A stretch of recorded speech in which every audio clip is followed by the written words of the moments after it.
കണ്ണൂരിൽ തെരുവുനായ ശല്യം പരിഹരിക്കാൻ എല്ലാ നടപടികളും സ്വീകരിച്ചതായി മേയർ മുസ്ലിം മഠത്തിൽ. തെരുവുനായകൾക്കായി 43 ഷെൽട്ടറുകൾ സജ്ജമാക്കി. കോർപ്പറേഷൻ നടപടികൾ അപര്യാപ്തമാണെന്നും ഇപ്പോഴും തെരുവ് പട്ടി ശല്യം രൂക്ഷമാണെന്നും പ്രതിപക്ഷം കുറ്റപ്പെടുത്തി. കോർപ്പറേഷൻ കേസുകളിൽ തുടർച്ചയായി തോൽക്കുന്നത് ഉദ്യോഗസ്ഥരുടെ അലംഭാവം കൊണ്ടാണെന്ന വിമർശനവും കൗൺസിലിൽ ഉയർന്നു. പട്ടികജാതി കുടുംബങ്ങൾക്ക് വീട് നിർമ്മിക്കുന്നതിനായി ഭൂമി അക്വിസിഷൻ ചെയ്ത സംഭവം വിജിലൻസ് അന്വേഷിക്കേണ്ടതാണെന്ന് സുരേഷ് ബാബു എളയാവൂരും പറഞ്ഞു. കണ്ണൂർ നഗരത്തിലെ തെരുവുനായ ശല്യം പരിഹരിക്കുന്നതിനുള്ള എല്ലാ നടപടികളും കോർപ്പറേഷൻ സ്വീകരിച്ചിട്ടുണ്ടെന്ന് മേയർ മുസ്ലിം മഠത്തിൽ കൗൺസിലിൽ പറഞ്ഞു. ഷെൽട്ടർ ഹോമുകൾ ഒരുക്കിയിട്ടുണ്ട്. 43 ഷെൽട്ടറുകളാണ് ഉണ്ടാക്കിയിട്ടുള്ളത്. മാളികപ്പറമ്പിലെ ഷെൽട്ടറിൽ വൈദ്യുതി കണക്ഷന് അപേക്ഷ നൽകിയിരിക്കുകയാണ്. 55ഓളം പട്ടികളെ ജില്ലാ പഞ്ചായത്ത് നേതൃത്വത്തിൽ നഗരത്തിൽ നിന്നും പിടികൂടിയിട്ടുണ്ട്. ഷെൽട്ടറുകൾ ഉണ്ടെങ്കിലും ഒരു ദിവസം 8 പട്ടികളെ മാത്രമാണ് ABC കേന്ദ്രത്തിൽ എത്തിക്കാൻ കഴിയുകയെന്ന് മേയർ മുസ്ലിം മഠത്തിൽ പറഞ്ഞു.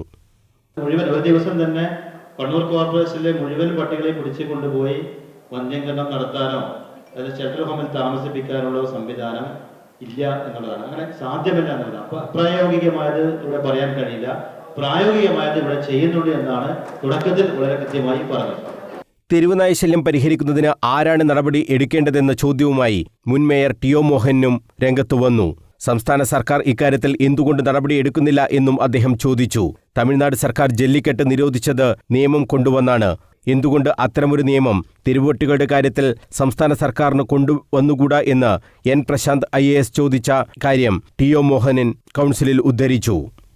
Tamil Nadu prevention of cruelty to animals, Tamilnadu amendment act 2017 മുഖാന്തരം ജല്ലിക്കെട്ട് വരെ നിയമപരമാക്കി.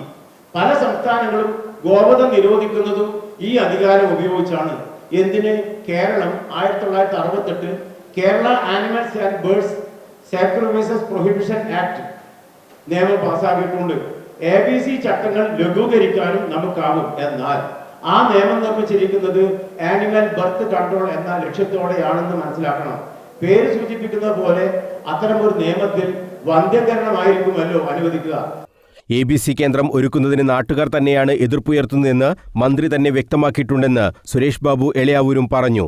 നഗരത്തിന്റെ പല ഭാഗത്തും CCTV ക്യാമറകൾ സ്ഥാപിച്ചതിൽ അഴിമതിയുണ്ടെന്ന് കെ പ്രദീപന്റെ ആരോപണം കൗൺസിലിൽ ബഹളത്തിന് ഇടയാക്കി.